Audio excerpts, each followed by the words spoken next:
नमस्कार, स्वागत है आपका। आप देख रहे हैं वोट प्रपंच। मैं हूं आपके साथ सुमित झा। वोट प्रपंच में आज बात MY समीकरण की। MY यानी मुस्लिम यादव समीकरण, जिसके बूते लालू यादव ने 15 सालों तक बिहार में राज किया। इस बार के चुनाव में भी MY समीकरण पर सियासी पार्टियों की निगाहें हैं। आरजेडी का परंपरागत वोट बैंक माने जाने वाले MY समीकरण में जेडीयू और बाकी पार्टियों ने भी सेंधमारी की कोशिश की है। वहीं आरजेडी ने भी टिकट बंटवारे में माई समीकरण को खास तवज्जो दी है। 52% सीटें यादव मुस्लिम को ही दी गई हैं। तीनों चरण में 58 यादव और 17 मुस्लिम प्रत्याशी आरजेडी की ओर से मैदान में होंगे, यानी कुल 75 उम्मीदवार मुस्लिम यादव हैं। सबसे पहले बात यादवों की कर लेते हैं और जानिए इस बार MY का Y यानी यादव वोट को लेकर क्या है सियासी पार्टियों का वोट प्रपंच। यदुवंश से जुड़े हुए सभी भाइयों बहनों को कहना चाहता हूं, चाहे उत्तर प्रदेश हो, बिहार हो, ये श्री कृष्ण भगवान के वंशजों को कहना चाहता हूं, मैं गुजरात में द्वारिका नगरी से आशीर्वाद लेकर के आया हूं। आपकी चिंता करने का जिम्मा मैं लेता हूं। जो गंभीर आरोप उन्होंने लगाया है कि यदुवंशी क्या खाते हैं, ये यदुवंश का अपमान है कि नहीं भाइयों? ये बिहार का अपमान है कि नहीं है?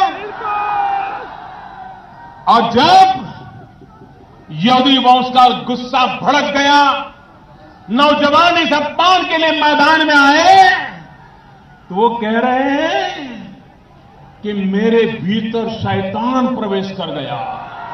ये इनका भय कि जादुओं को फोड़ो, जादुओं को फोड़ो, जादव फूटे वाला हो।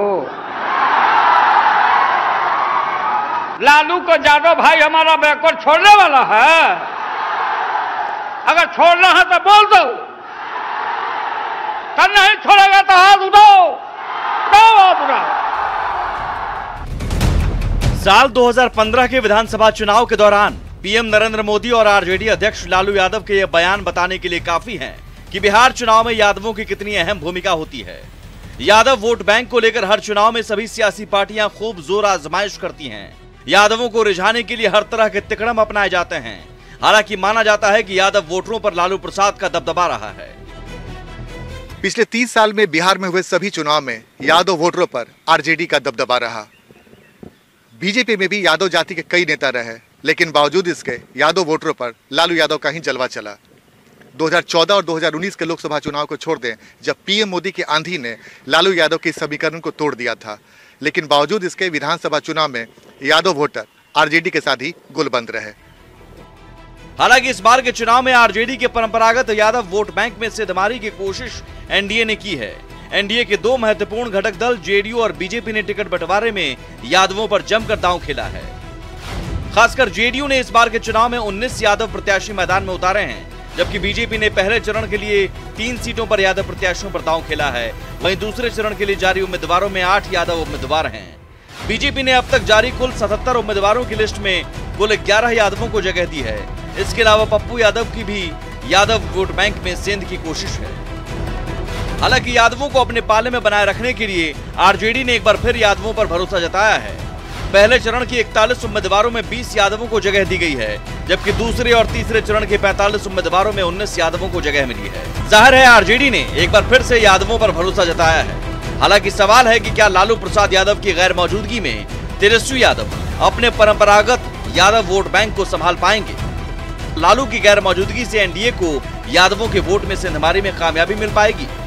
हालांकि जानकारों के मुताबिक यादव आरजेडी का मजबूत आधार है, जिसमें सेंधमारी कर पाना बहुत मुश्किल है।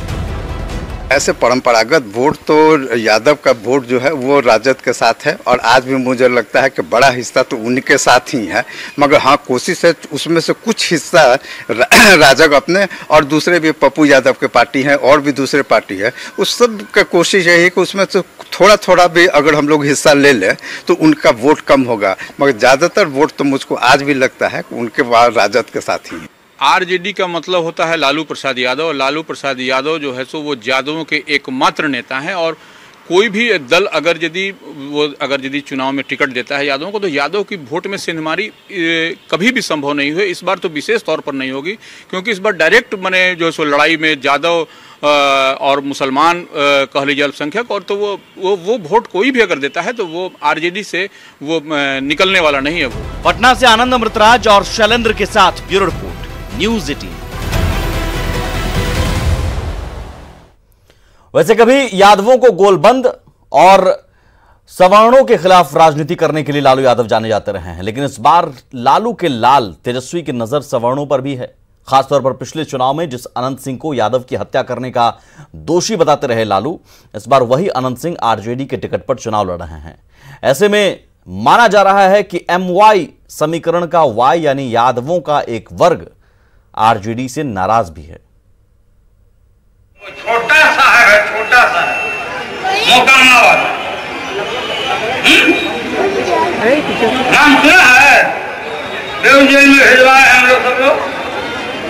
वो यादव के पकड़ के ले जाके मार मार के नाखून नोच नोच के और जान मार दिया। उसका नाम अनंत सिंह।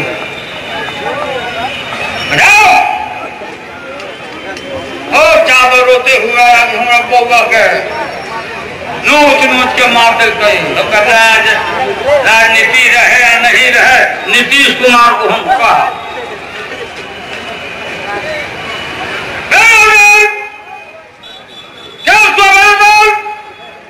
जब गिरफ्तार हुआ अनंत सिंह। 2015 विधानसभा चुनाव के दौरान यादवों को अपने पाले में लाने के लिए लालू ने जिस अनंत सिंह को गिरफ्तार करवाया था, जिस अनंत सिंह को हर चुनावी मंच से यादव की हत्या करने का दोषी बताते रहे, आज उसी अनंत सिंह को लालू के लाल ने गले लगा लिया और मोकामा से अनंत सिंह को आरजेडी का टिकट थमा दिया। वहीं इसके अलावा भी कई भूमिहार राजपूत और ब्राह्मण चेहरे पर तेजस्वी ने भरोसा जताया है। माना जा रहा है कि यादवों का एक वर्ग तेजस्वी यादव के इस कदम से नाराज है, जिसका फायदा जेडीयू विशेष तौर पर उठाना चाह रहा है। वैसे पिछले चुनाव के नतीजे को देखें तो यादव ही आरजेडी का मजबूत आधार रहे हैं।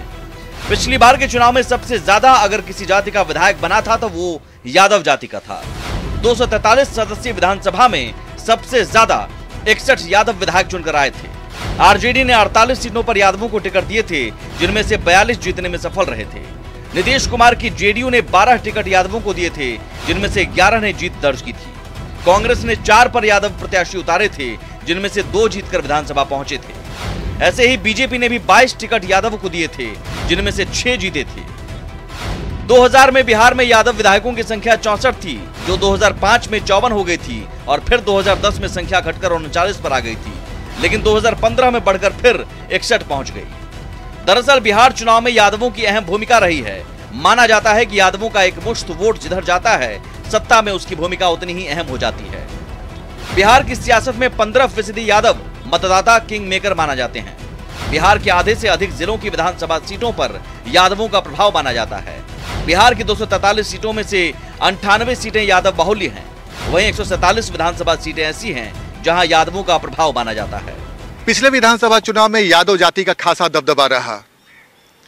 पिछले विधानसभा चुनाव में 61 यादव जाति के उम्मीदवार चुनाव जीत कर आए थे, यानी हर चौथा विधायक यादव जाति का रहा। इस बार भी विधानसभा चुनाव में यादवों का दबदबा होने की पूरी संभावना है, क्योंकि तमाम पार्टियों ने यादवों पर जमकर दांव खेला है। आनंद अमृतराज के साथ ब्यूरो रिपोर्ट, न्यूज़ 18। MY समीकरण में M यानी मुस्लिम पर भी सियासी पार्टियों की नजरें हैं। मुसलमान वोट बैंक के लिए कभी नरेंद्र मोदी की वजह से बीजेपी का नाता तोड़ने वाले नीतीश भी मुस्लिम को अपने पाले में रखने की कवायद में हैं। नीतीश ने टिकट बंटवारे में मुसलमानों का खास ख्याल रखा है। माना जा रहा है कि बीजेपी के साथ जाने से नाराज मुसलमानों को मनाने के लिए नीतीश की यह कवायद है। सभी चित हो जाएंगे, लेकिन अल्पसंख्यक वोटों पे ओवैसी की भी निगाहें टिकी हुई हैं, तो आपको लगता है कि उसका भी असर पड़ेगा सीमांचल में? नहीं, कोई खास नहीं, इसका कोई फर्क नहीं पड़ेगा। आपको ऐसा क्यों लगता है? चूंकि ओवैसी लगातार आक्रामक रूप से किशनगंज का उपचुनाव भी उन्होंने जीता उनकी पार्टी ने। ठीक है, उतने वोट में हमें नहीं लगता है कि कोई खास फर्क पड़ेगा एनडीए का। नीतीश के सामने ओवैसी को खारिज करती यह है नीतीश की पार्टी जेडीयू की मुस्लिम उम्मीदवार शगुफ्ता अजीम। नीतीश ने शगुफ्ता अजीम जैसे मुस्लिम उम्मीदवारों को चुनाव में उतारकर मुसलमानों को अपने पाले में लाने की कोशिश की है। जेडीयू की ओर से जारी 115 उम्मीदवारों की लिस्ट में 10% उम्मीदवार मुस्लिम हैं। नीतीश ने 11 मुसलमानों को टिकट दिया है, करीब 10% टिकट मुसलमानों को दिया है। यह पहली बार नहीं है जब नीतीश कुमार ने मुसलमानों को अपने पाले में रखने की कोशिश की हो। 2005 में नीतीश कुमार ने मुस्लिम समाज के पसमानदा समाज को अपने साथ मिलाया था। इसके साथ ही लालू यादव से नाराज जातियों को इकट्ठा कर बिहार की सत्ता हासिल की थी। 2010 में नीतीश कुमार ने इसी फॉर्मूले को और मजबूत किया। 2015 में बीजेपी के खिलाफ लालू यादव से हाथ मिलाकर मुस्लिम यादव समीकरण को एक बड़ा संदेश देने की कोशिश की थी। हालांकि नीतीश के दोबारा से बीजेपी के साथ जाना मुस्लिमों को रास नहीं आ रहा है। ऐसे में मौके की नजाकत को समझते हुए नीतीश ने मुस्लिम उम्मीदवारों को टिकट देकर अपने साथ लाने की कवायद की है। दरअसल बिहार में करीब 16% मुस्लिम मतदाता हैं। वहीं बिहार की 243 विधानसभा सीटों में से 47 सीटें ऐसी हैं जहां मुस्लिम वोटर निर्णायक स्थिति में हैं। इन इलाकों में मुस्लिम आबादी 20 से 40% या इससे भी अधिक है। बिहार की 11 सीटें हैं जहां 40% से ज्यादा मुस्लिम मतदाता हैं और 7 सीटों पर 30% से ज्यादा है। इसके अलावा 29 विधानसभा सीटों पर 20 से 30% के बीच मुस्लिम मतदाता है। बिहार विधानसभा में अभी 23 मुस्लिम विधायक हैं। सबसे ज्यादा 11 आरजेडी से, जेडीयू से 5 और कांग्रेस के 6 विधायक मुस्लिम हैं। 2019 के लोकसभा चुनाव में महागठबंधन को 77% से ज्यादा मुस्लिम वोट मिले थे, जबकि एनडीए को सिर्फ 6% मुसलमानों के वोट मिले। देखना होगा इस बार के चुनाव में 16% मुसलमानों का रुझान किस तरफ होता है। आनंद अमृतराज के साथ ब्यूरो रिपोर्ट, न्यूज़ 18। वहीं मुस्लिम वोटों में सेंधमारी की कोशिश असदुद्दीन ओवैसी ने भी की है। मजहब और मुसलमान के सहारे सियासत करने वाले असदुद्दीन ओवैसी ने नया मोर्चा बनाया। माना जा रहा है कि मुसलमान वोट में सेंधमारी के साथ साथ बाकी समीकरण भी बिगाड़ने की रणनीति है। हालांकि विरोधी ओवैसी फैक्टर को ज्यादा तवज्जो नहीं देते और मुसलमानों का सबसे बड़ा हितैषी खुद को साबित करने की कोशिश में है। ये मेरे बाप का मुल्क है और कोई ताकत मुझे यहाँ पर दूसरे दर्जे का शहरी नहीं बना सकती। नहीं हो गए, अभी भी तुम खानों में बटे रहोगे। पैदा होता सुन लो आरएसएस वालों, हर कोई भी दुनिया में पैदा होता मुसलमान पैदा होता, उसका माहौल, उसके माँ बाप उसको दूसरे मजहबों को लेकर चल जाते। मजहब, मुसलमान और खौफ। हैदराबाद वाले असदुद्दीन ओवैसी की सियासत इन्हीं 3 शब्दों पर टिकी है। जगह कोई भी हो, राज्य कोई भी हो, इनकी सियासी दुकान मजहब और मुसलमान के इर्द गिर्द ही चलती है। इस बार के बिहार चुनाव में भी ओवैसी के वोट प्रपंच में मुसलमान है। ओवैसी ने मुसलमान के साथ जाति और मजहब का सियासी कॉकटेल तैयार करने के लिए मायावती की बीएसपी और उपेंद्र कुशवाहा की आरएलएसपी के साथ गठबंधन किया है। हमारी पार्टी के लिए भी ये बड़ी खुशी की बात है कि हम इस 6 पार्टी अलायंस का हिस्सा हैं और जैसा कि अभी इस बात का भी अनाउंसमेंट और ऐलान किया गया कि जनाब कुशवाहा साहब इस समीकरण के इस अलायंस के चीफ मिनिस्टर कैंडिडेट रहेंगे। सवाल है कि मजहब और मुसलमान के सहारे सियासी दुकान चलाने वाले ओवैसी बिहार में मुसलमानों के वोट में सेंधमारी कर पाएंगे। सवाल का जवाब समझने के लिए थोड़ा पीछे चलते हैं और 2015 विधानसभा चुनाव के नतीजों पर नजर डालते हैं। साल 2015 के विधानसभा चुनाव में एआईएमआईएम ने बिहार की 6 सीटों पर उम्मीदवार उतारे थे। एक भी सीट पर जीत हासिल नहीं हुई, जबकि 5 सीटों पर जमानत जब्त हो गई थी। पार्टी को कुल 3,71,61,396 वोट हासिल हुए। पार्टी को महज 0.2% वोट हासिल हुए। हालांकि विधानसभा उपचुनाव में किशनगंज सीट से कमरूल होदा ने जीत हासिल कर एआईएमआईएम पार्टी का खाता खोला था। हालांकि जानकारों के मुताबिक कुछ इलाकों और सीटों पर ओवैसी फैक्टर का असर दिख सकता है। मुस्लिम बहुल जो पूर्वांचल का जिला है, अररिया, किशनगंज, कटिहार, यहाँ मुस्लिम आबादी है। किशनगंज तो पूरी तरह 70% आबादी वाला वो क्षेत्र है। वहाँ वो सीट भी आपको याद होगा कि विधानसभा की एक सीट भी यहाँ जीती है ओवैसी की पार्टी ने।